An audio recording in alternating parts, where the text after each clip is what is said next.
Anda nanya, Anda bertanya-tanya, Anda bingung, apalagi saya. Tetaplah menyerah dan jangan semangat. Hahaha.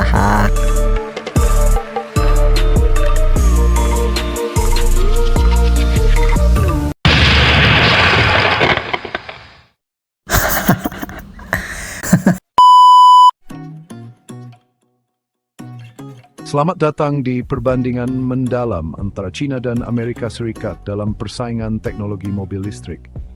Ini bukan hanya tentang mobil, tapi tentang masa depan mobilitas.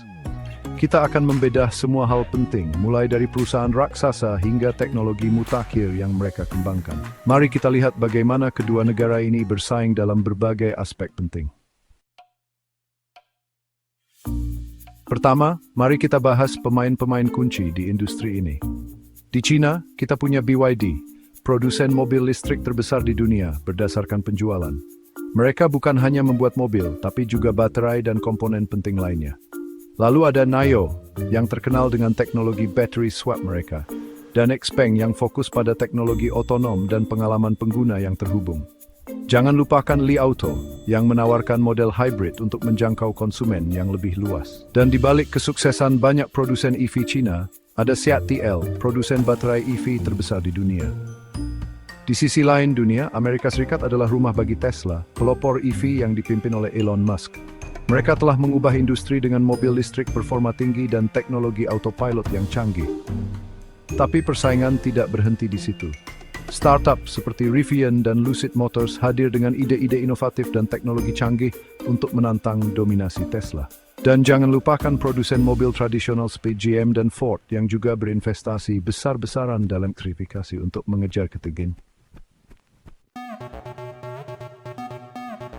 Sekarang, mari kita bahas teknologi baterai, jantung dari setiap mobil listrik. China memimpin dengan baterai lithium iron phosphate atau LFP.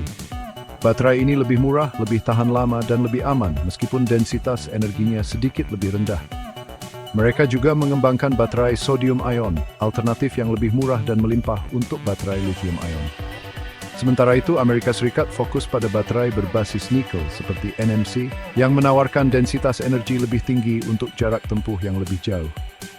Mereka juga berinvestasi besar-besaran dalam penelitian dan pengembangan solid-state battery yang menjanjikan densitas energi yang jauh lebih tinggi, waktu pengisian yang lebih cepat, dan keamanan yang lebih baik. Perbedaan pendekatan ini menunjukkan strategi yang berbeda. China fokus pada skalabilitas dan keterjangkauan untuk mendorong adopsi massal, subjek ketas bas front biases in this being banjo and momentum satsing.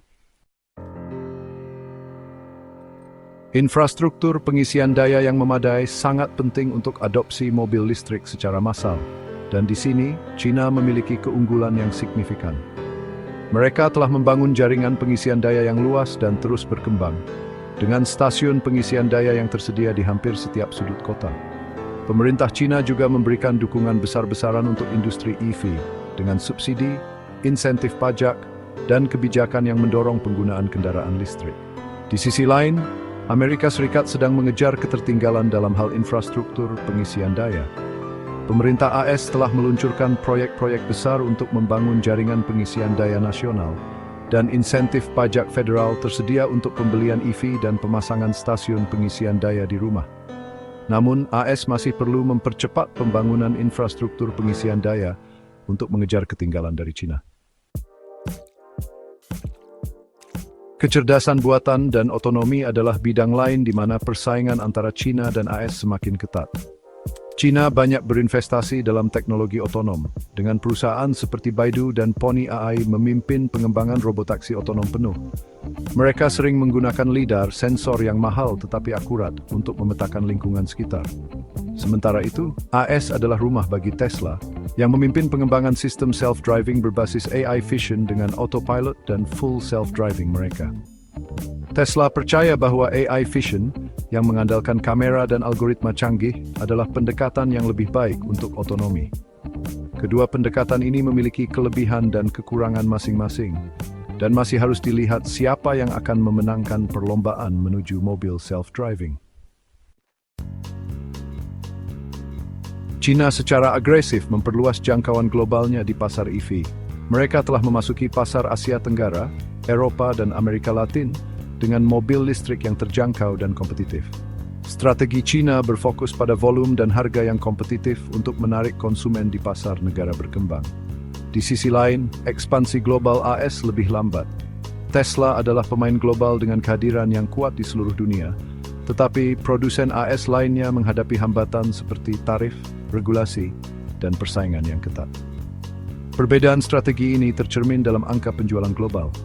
Produsen China dengan cepat meningkatkan pangsa pasar mereka, sementara produsen AS menghadapi persaingan yang semakin ketat di pasar global. Itulah perbandingan utama antara China dan Amerika Serikat dalam persaingan teknologi mobil listrik.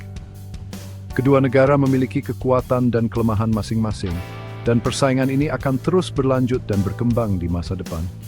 Siapa yang akan menjadi pemenang akhirnya? Hanya waktu yang akan menjawab. Terus ikuti perkembangan terbaru di dunia EV hanya di channel kami. Sampai jumpa.